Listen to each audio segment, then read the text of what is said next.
a lot of public lands are actually paid for by hunting licenses. Therefore, the people that purchase the hunting licenses are the ones that are paying in. Secondly, the number one funder in the federal government that actually funds our transportation system is the federal gas tax. Hey guys, welcome back to my channel. I hope you guys are good. Guys, today we're going to be reacting to Charlie Kirk smashes radical socialist lecturer. Guys, let's go right down to this. So my question to you is, we hear a big game from Turning Point USA and the right on how you want to reduce the size of government, when in fact, government under conservative leadership here the past, 8-10 years has not been reduced, and you still talk about increasing it. The wall, farm subsidies, I could go on. So my question to you is, what do you plan on doing to reduce the size of government? How do you plan on pressuring your elected officials to reduce the size of government when in fact they're not doing it? They're only increasing it. Well, look, I mean, the Trump budget itself reduces government. It closes federal agencies and merges all of them. You know that there's been more federal workers that have left the federal bureaucracy than have been hired under the Trump presidency. Did you know that? No, I did not. So before you start I'd like to say see some numbers though. Okay, I just gave you a fact. So We don't really have a chart or access to. Baseless. okay. You're entitled to your own opinion. You're not entitled to your own facts, but that's okay. So under President Trump, every single budget he's submitted to Congress reduces the size of government. Under President Trump, for 16 months, do you know that he signed a federal hiring freeze? Did you know that? He signed a federal hiring freeze, which by definition shrinks government because over thousands of people every single week retire out of the federal bureaucracy. So under President Trump, the federal bureaucracy has gotten significantly smaller. Well, you're trying to push forward a $13 billion wall. That's socialism at its finest. Farm subsidies. What? A wall Sorry, is socialism? Do you know what socialism farm subsidies? is? No, I believe in national security. I believe in defending our borders. I do believe in a military. What about the farm subsidies that Trump, the self-induced tariffs that, Wait, no, that are can now you just, requiring can we just bailouts? slow down? Hold on, just slow down. Please explain to me how a wall is socialism, because that's the craziest definition of socialism I've ever heard. It's taxpayer funds going towards the good of society. Is police socialism? Absolutely. Police and fire protection, public schools, So all government public is socialism? lands, it's all types of So you socialism. believe all government is socialism? No, those are municipalities. Any taxpayer subsidy that's put towards the common good of society in whatever context you think common good of society is a type of socialism.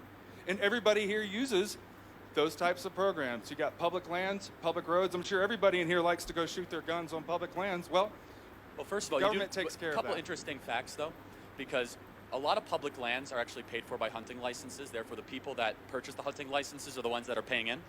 Secondly, the number one funder in the federal government that actually funds our transportation system is the federal gas tax. That's actually factored into your purchase of gasoline.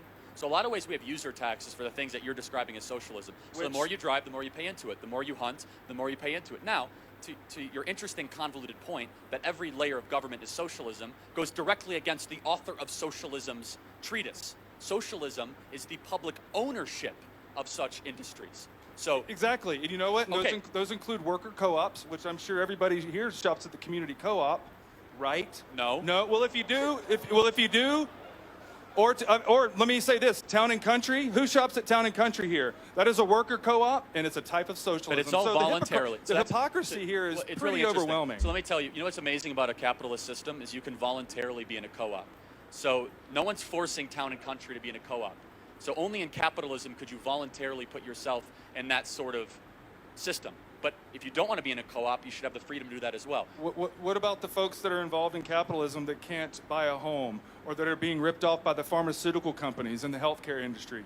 That's capitalism, all right, and people are losing. You got something to say to that? Plenty. The hell, yeah, I know, actually a lot. Our people are losing. Okay, but Do you think you're losing? No, not necessarily. Well, so then who are you to speak for other people if you're not losing and you're benefiting? I'm not benefiting from the ACA whatsoever. Well, the ACA, it's killing me. Obamacare, the same thing. That's socialism, bro. No, it's not.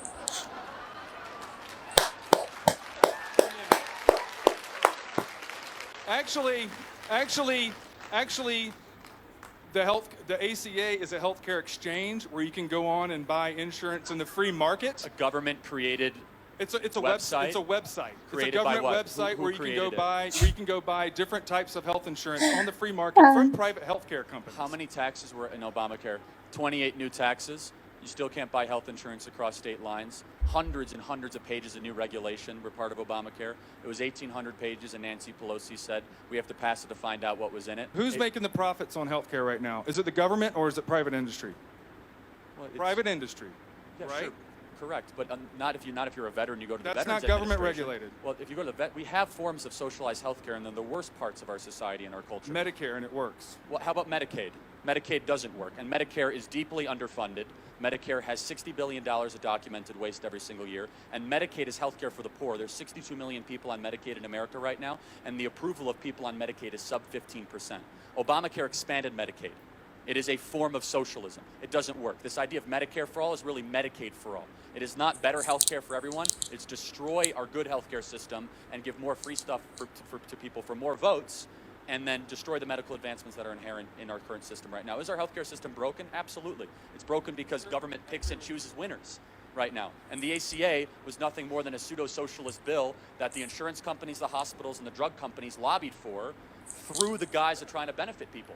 But it was pseudo-socialism because it was government-created exchanges. 18,000 new IRS agents were hired under Obamacare, hundreds of pages of new regulation, 28 new taxes, including taxes under medical excise tax, the individual mandate tax, which literally forced people to buy health care if they didn't want it in our own generation. So guys, when it comes down to this, I'm just gonna put this out there. This was a very, very interesting Q&A, as in debate. This was so interesting. I found this interesting because I think the guy is a teacher, but I'm not so sure. But either way, he was able to voice out his opinion in my own view. He was able to voice out what he thought, though he may not have been right or wrong, which I'm not going to cite either.